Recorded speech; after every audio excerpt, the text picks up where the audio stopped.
Welcome back to another episode of Midwest Whitetail. As you're probably aware, this is episode 1 of the 2024 season. And before we jump into everything to expect, I wanted to take a quick second, jump back to the fall of 2023, and just pass along another sincere and very big thank you to all of you who made it such a successful year.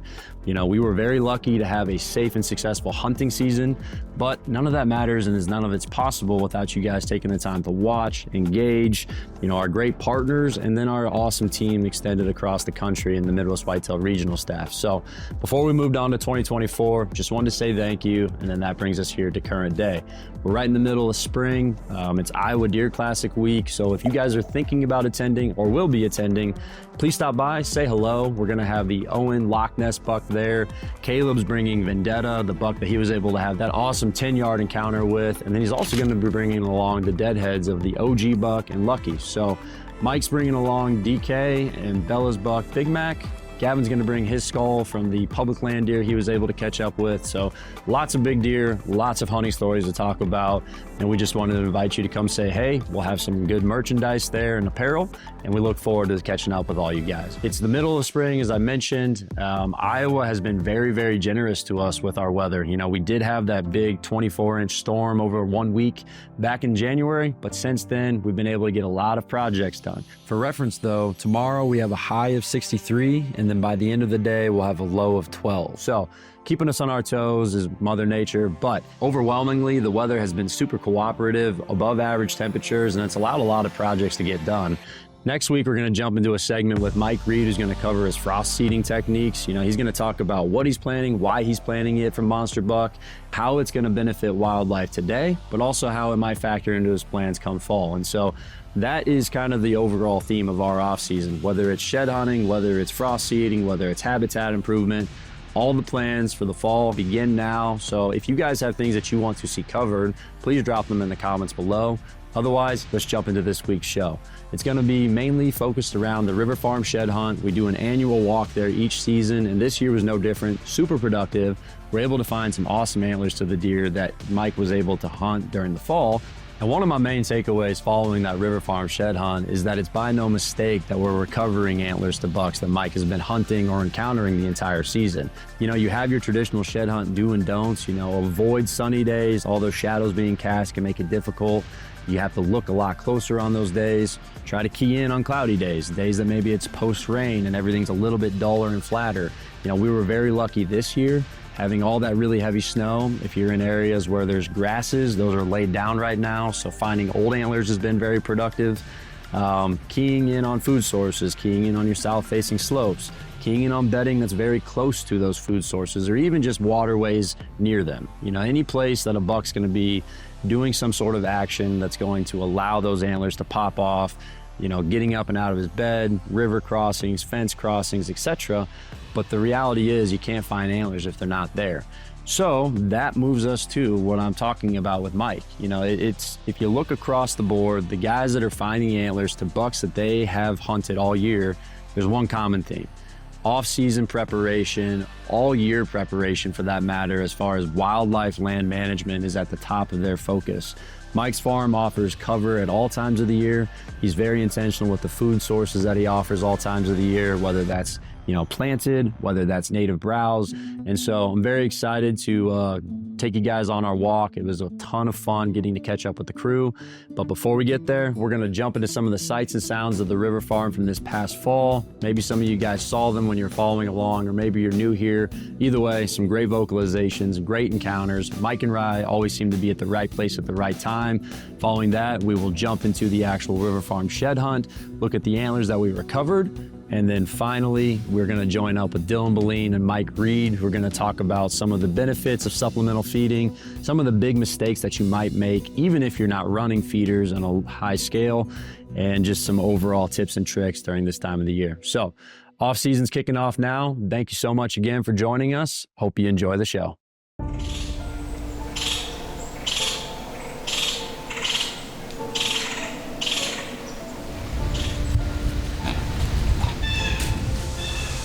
Pretty awesome start to the morning so far. It's awesome to see Moss again. He's just such a cool deer.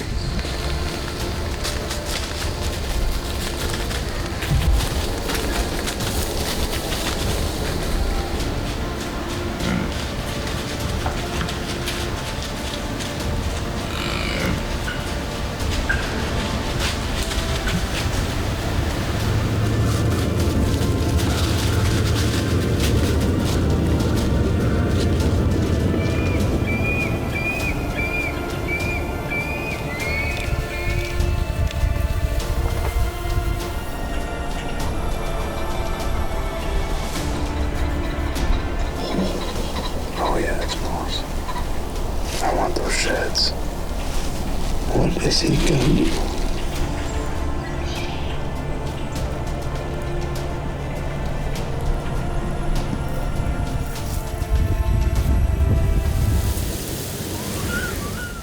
It's covered in snow, like all sides of it. Yeah, it looks awesome.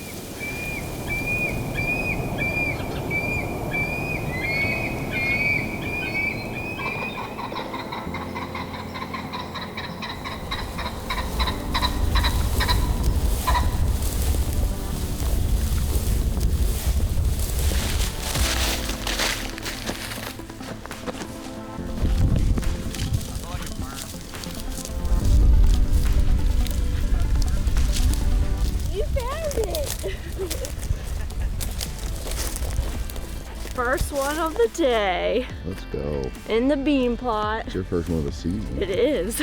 Good job. Cool.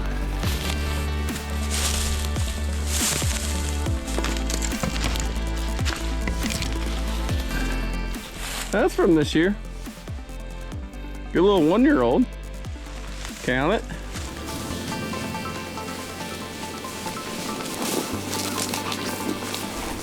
We're late, I know. Morning. Good morning. Not much scooping was missed, huh? We got 2 of them.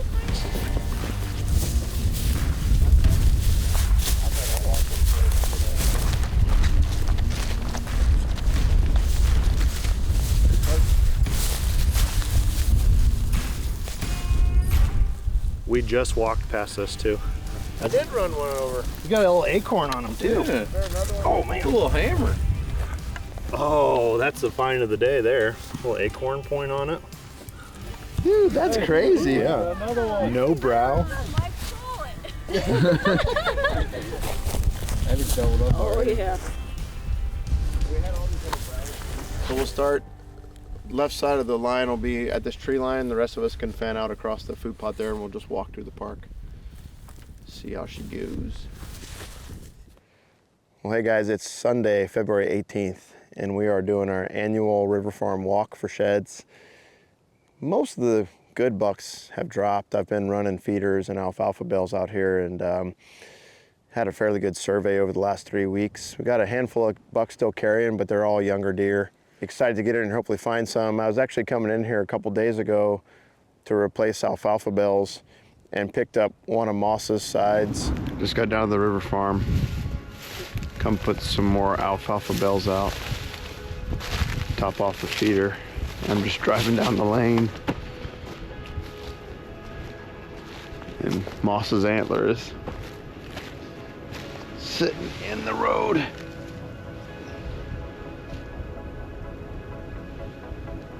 I am so excited to find this antler. It's awesome. Such a great buck. So we're hoping to match him up today, and there's quite a few other bucks out here we're excited to pick up. Joey B's probably the next most exciting one. We've already picked up, I think, 5 or 6. We just kind of went through the first food plot and walked through some of that canary grass. We're working our way back towards the peninsula. Hopefully we can have a good day.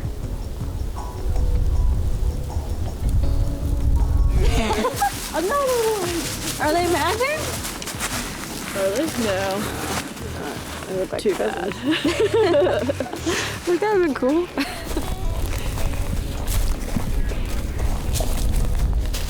Right. Pretty high up there, dude. It's a sweet stand. I wonder if Mike's ever killed any deer out of it. Yeah, a couple booners here and there. Kept walking, you found one. A little chewed up. I think Abby might have found the other side of this one.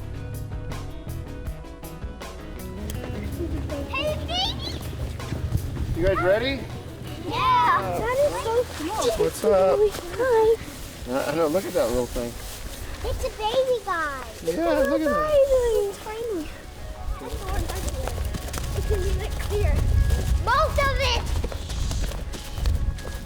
Abby's over there. Oh my god. Is there anything in there, Tate? Nice. Did you see it? And I looked over and I was like, oh, it's a big one. Yeah, Joey. Heck yeah. I could just see that G2 sticking up. thought right away it was a pretty good antler. It's still a good one to find. I'll try to hold the end here and then we can just, it's gonna curve. Oh, is that must be Drake up there. Why don't you guys jump over this log and see if you can find an antler.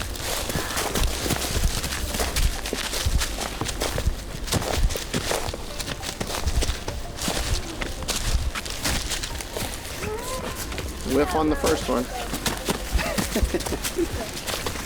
Hey, look on the ground, buddy.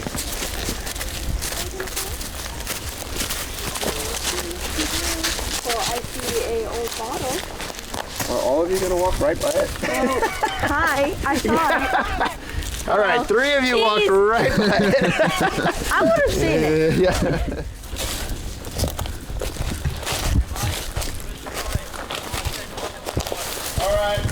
Nice. Yeah? Nice. Let's go. Cold on the moving towards the river. Dude. Hammer. That's the one we were looking for. Mike found the other side 2 days ago. He almost ran over it in the truck. Somewhere out by the food, and we're clear back here in the peninsula, right along the river, and that's the one we're looking for, so that's awesome. Chewed up a little bit, but not bad. Man, it's already getting chewed on too. There he is. Is that the... He broke off. He had this little, Is that moss? that was about a 3-inch point. Yeah, the first time that's moss, yeah. Yeah, I knew it. Matched him up. Nice job. They go to water. Little effort. Another 4-point side. Look there. Is that a matching side to us?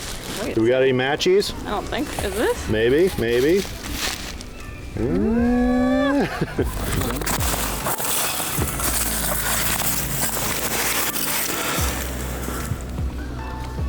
Nice one. Whoa, did you find that all by yourself? Well, Look at that. both of us caught the eye. Yeah, both of us saw it like sticking up from the ground. Here, I'll show you how it was. It was like sticking up like that. Cool. Good job, guys. Look at you all. Yeah, good work. All these 4-point sides are pretty tough. I just love his brows, man. That morning, that first morning we were in the pinch, you could just see him coming from the park. It was like, there's moss.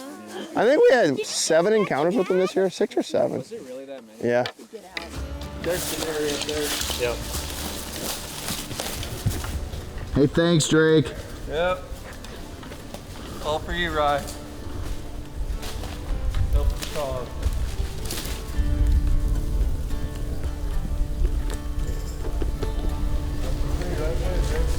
This one?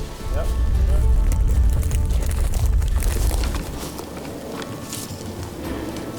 Little guy. On the board. Whopper. 3 hours, 4 miles. We had missed. It's not bad. Not bad at all. We had missed Fitz's antlers one time. Can't sit down though, it makes you weak. Makes you weak. I think we need to get one of those for everybody. And you walk to periphery. The spot that this is where you could walk in circles in there and so many deer bed right there. Yeah, it's Got a kicker off the GQ? that's Tony. That's Tony. He's shed.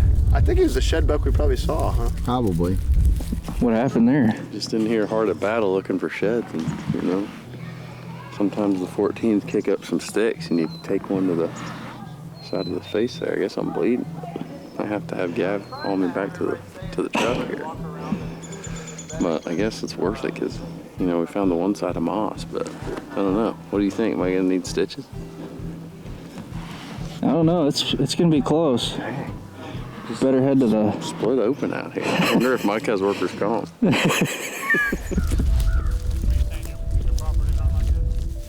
Don't know. We've never seen that deer. Doesn't ring a bell for me.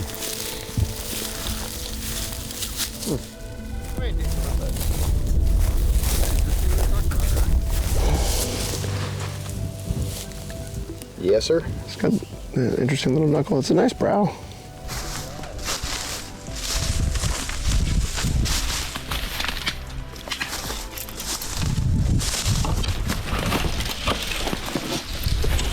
Who is he?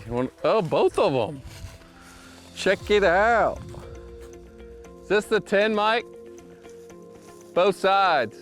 Nice. Let's go. Let's go. I bet it's that 3-year-old 10. There's one a little bit older than him, a year older than him. This one could be 4, but like, this is the young one, man. This is the young one. We filmed him a bunch of times, but It was way bigger than I thought for the younger one. yeah, this is the young one. I know, it's like Joey B. Him and Joey B are two like huge 3-year-olds. I appreciate you letting me come.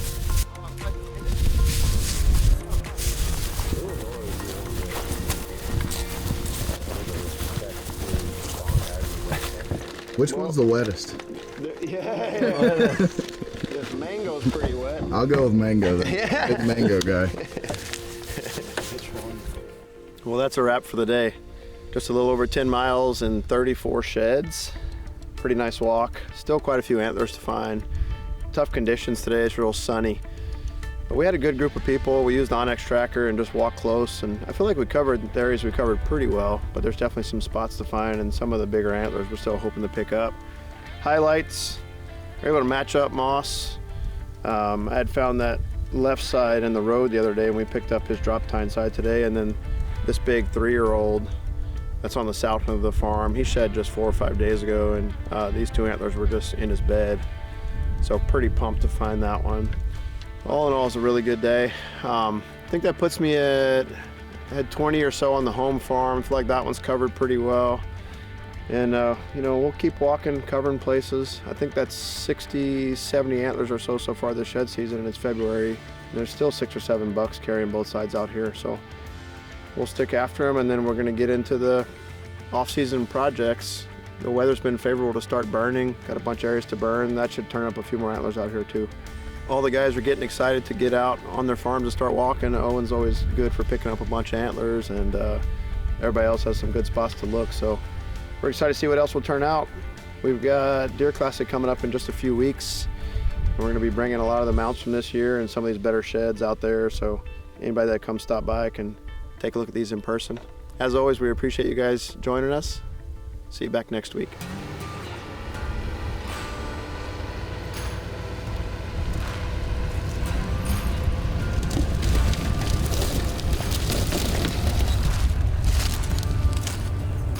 My brain is very much.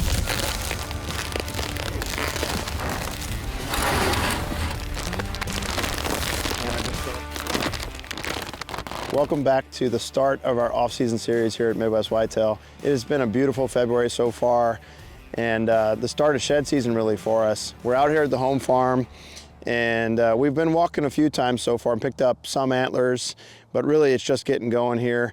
And today we are topping off the feeders with the X1 supplement. We're gonna spend some time walking around today, hopefully pick up a few sheds, but before we do that, we're gonna meet up with Dillon from Terra Products. They're the creators of this X1 supplement. We're gonna talk a little bit about what is in this supplement and why it's so good for the deer, and why I'm using it on my farms. All right guys, this is Dillon from XDeer Supplements. We're just getting together here at the farm, talking about this X1 supplement we're putting in the feeders. Yeah, thanks Mike. Thanks for having me out today. So this is kind of fun for me. I mean, as you guys might know, I'm not a deer hunter, right? My brother is the avid deer hunter, and he kind of came to me having my nutrition experience and said, hey, let's try and make some awesome deer products. It's really fun for me to come out and kind of see Mike's setup and how he uses our products.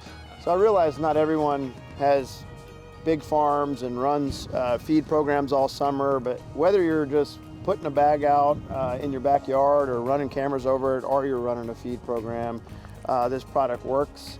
And you can get it on Amazon, on their website, and Dillon can touch a little bit on the different ways to acquire it. Yeah, our website's probably the best place to go to right now. It's on Amazon as well. And then we're also looking to kind of establish more of a dealer network. So if you're ever interested in becoming a dealer and learning more about that, certainly reach out to us. And then we've kind of got some bigger plans in the future for some box stores throughout the US. So. Awesome. You know, as far as our product line is concerned, we think that we've put everything in there that we could possibly think of, whether it's gut health packages or, you know, the vitamins and trace minerals being at the highest levels as we can go without, you know, getting out of some crazy price ranges and stuff. You know, we look at some of the other products on the market and you know, we're the first to admit there are some really good products out there. There's some that are kind of just commodities in a bag, you know, some corn, some pellets, but then we also see some really bad products, and by that I mean ones that could actually be harmful to your deer. Putting out a bag of corn is quite possibly one of the worst things you can do. Yeah. And I know it's helpful for getting trail cam pics, right? Deer are going to come and eat that up.